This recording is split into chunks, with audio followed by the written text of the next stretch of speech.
Heto ang mga maiinit na balita na dapat niyong tutukan mula sa FM Radio at PRTV Newsroom. Ito ang FM Radio Newsbreak.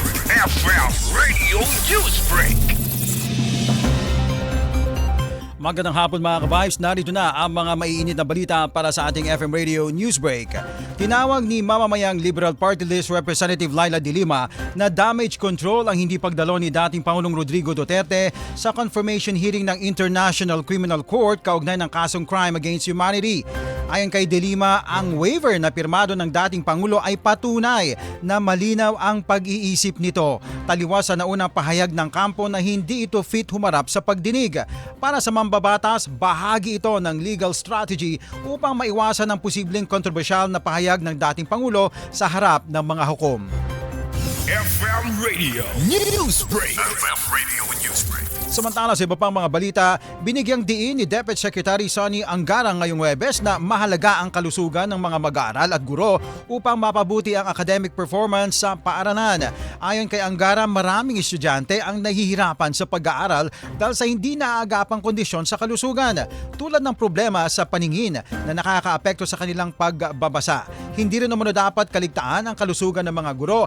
Anya, malaking tulong ang programang Yakap ng PhilHealth na nagbibigay ng serbisyong medikal sa mga paaralan, lalo na sa mga guro na walang oras magpa-check up o kaya may mga karamdaman. Sa usapin naman ng posibleng pagtaas ng benepisyo sa guro, sinasabing suportado ng DepEd ang panukala sa prinsipyo ngunit kinikilala ang limitasyon naman sa budget.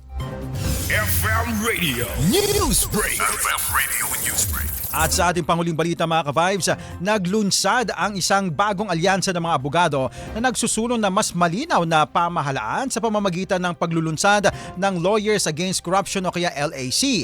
Ayon sa grupo, layunin nila ang protektahan ang mga whistleblower, bantayan ang public procurement at itaguyod ang reforma sa gobyerno para labanan ang katiwalian na matagal nang nakakaapekto sa pag-unlad ng ating bansa.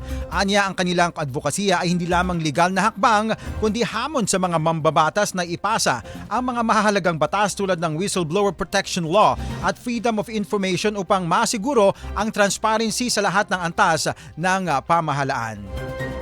FM Radio Newsbreak. FM Radio Newsbreak.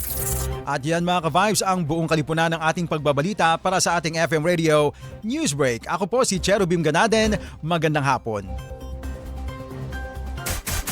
Inyong narinig ang FM Radio Newsbreak dito sa FM Radio, Favorite Music Radio.